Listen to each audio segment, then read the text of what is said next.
我最近特別想吃麻辣火鍋，然后平时我還愛看炒火鍋底料的視頻，那大鍋下料感覺特別爽，所以我買了400斤調料和800斤牛肥油。我打算用前2天買的那個1.4米大鐵鍋在家做一次試試，看看是不是也這麼過癮。但是炒料之前有很多的準備工作需要做，這裡邊處理乾辣椒是最痛苦的，因為它實在太嗆了。我當時咳嗽的肺子都要出來了，就感覺咳一下全身都在共振。真的，就處理辣椒的那天裡啊，我們家樓道的聲控燈燈我們給磕成常亮的了。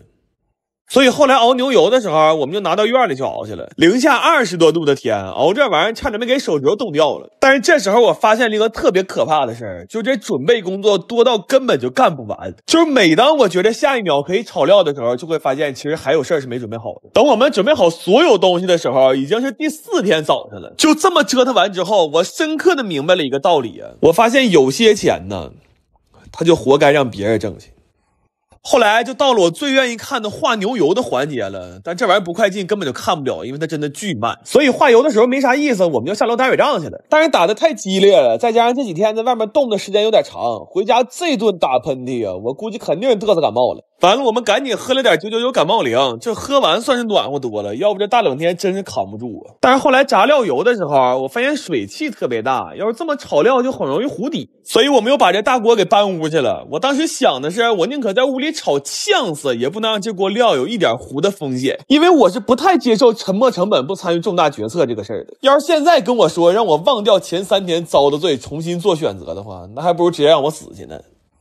不過後來炒料的時候還是挺爽的，尤其是一樣一樣往裡下東西的時候，看着可太解压了。但炒起來也非常累，這一鍋炒了4個半小時，就一直在不停的攪，都要給我幹虛脫了。不過有機會能這麼炒一次火鍋底料，其實還挺有成就感的。雖然這活我們整整幹了5天，然後做好了就都打包給身邊朋友分了。但是不知道是不是心理作用，我覺得我們自己做的這個底料比我在火鍋店吃的還香。尤其是這大冷天能在家吃上一頓冒着熱氣的麻辣火鍋，這也太舒服了。但是這麼折騰完一次之後，這房子也算徹底醃出味了。我估計這味要想完全散盡啊，最少也得3年。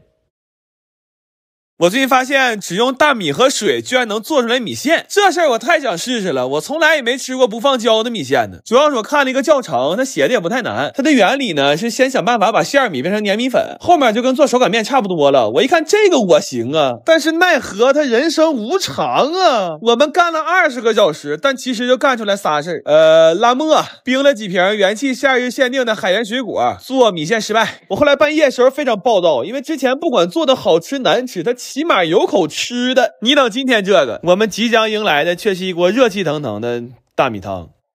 後來我仔細研究了一下這個教程，我發現這個傻作者好像是賣米線的，但是好在有粉了。我睡醒之後又研究了一下大姨和花花的教程，這回明顯靠譜多了，但問題是它粘性夠了，膠性不夠。下鍋之前都可好了，但一煮就碎了。後来我們又翻到了一個金點子，是把米飯蒸熟了打成团的壓面條。家裡倒是有蒜捣的，但沒捶2下小胖就掉凳了。後來就拿地下捶去了，但是時間太晚了，怕這麼捶把樓下老太太捶沒了。然後為了減少地板的共振，就把我弟墊蒜捣底下了，但是這樣有可能老太保住了，地沒了，所以這個金點子我們也放棄了。看着這段直播的人，那純屬是掏上了。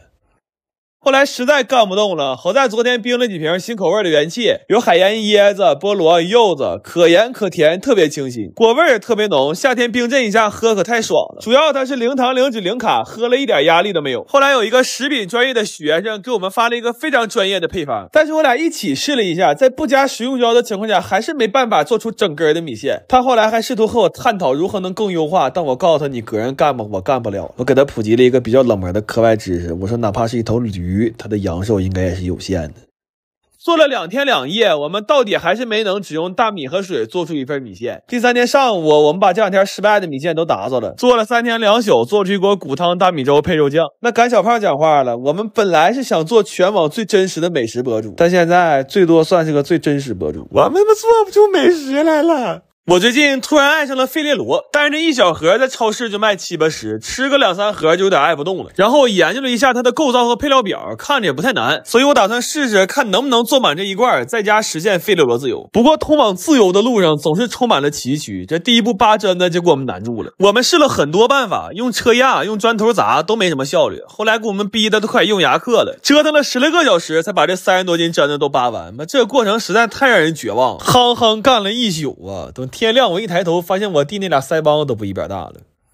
然後有了這些真的人，就可以把老演员請出來做真的巧克力醬了。我一直覺着費列羅有點太甜了，所以就想多抹點真的醬放裡。結果一磨就是7個小時，那個石磨的磨盤都磨爆漿了。接下來就要做非常變態的第3層，但需要4個步驟才能做出這1個小半球，但我們需要1000來個球。然後買不着大小合適的圓形模具，我們找了一圈，把家裡水管嘎了。等幹完這一道流水線之後，我們真是有點心突突了。我當時心裡就一個想法，我現在罐能不能裝滿就隨緣吧。真的，我從未如此渴望我活着。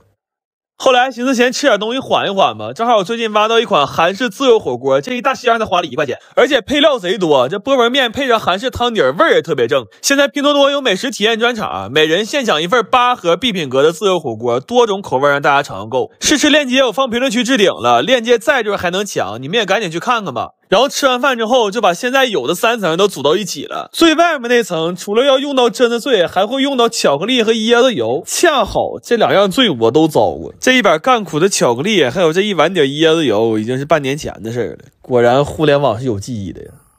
完了，裹最外层的時候，我去偷點懒，就買了好多药丸盒当模具。但是脱模之后，发现给巧克力做成大力丸了。後來到底還一個一個手動幹，再拿到外面冷藏一下，這自制費列羅就算完成了。掰開一個看了看，這個流心狀態還是挺好的。然後對比了一下，在外觀來講，我們做的和原版還是有區別的。當然，口味和口感是非常相近的，甚至我認為自己在家做的還會更香一點，成本也省了好多。自己在家做合到最後是1.2塊一個，但前提是得能熬5天大夜。不過唯一的不同是，吃我們自己做這個巧克力需要有一個門檻，就是得會漱刺兒，因為吃的時候總能聽着嘎嘣一聲。後來發現吐出來了少許榛子殼。微俠5毛出。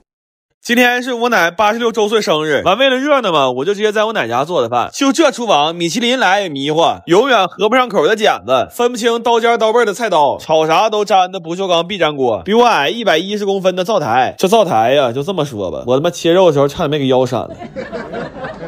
看看我奶家冰箱啊，囤的最多的是肘子罐頭，我開了一盒給燉的酥湯。我奶說那罐頭就借味兒，肘子我都給你準備好了，你趕緊燉上吧。完給我媽買魚買蔥了，整2條小紅人，我說都做上吧，以後我奶就是雙魚座了。我媽還給買馒頭，我爺沒看明白，昨天吃一個，生生從生日快樂吃成了生日快福。然後今天做的都比較合我奶口，像油燜大蝦、廣西牛腩，這我奶都恨不得1個禮拜吃好幾回。但有的菜也不是我獨立完成的，我最後炒這個羊肉片啊，喊了2個放風的，因為我奶要是看着了，不但讓我放1粒雞精的。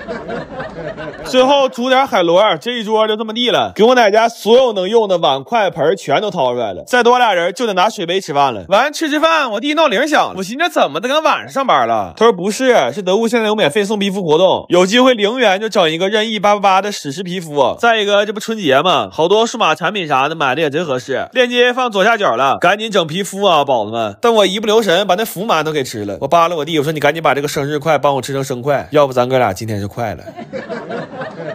然後今天没给我奶買蛋糕，買了一個冰點，這玩意兒我印象裡只有哈爾濱有。這3層是不同口味的冰，就一咬在嘴裡爆冰碴那種感覺特別爽。然後外面裹一層巧克力，早些年只做一小塊點心那麼大，我奶那時候老背着我拎個保溫飯盒去買去，這一晃20多年了，我奶現在下樓都得攙着了。我們正回憶的時候，我爺蘸了一塊奶油抹我奶臉上了，哎呀媽呀，大年初1呀，讓一88老頭給撒狗糧了。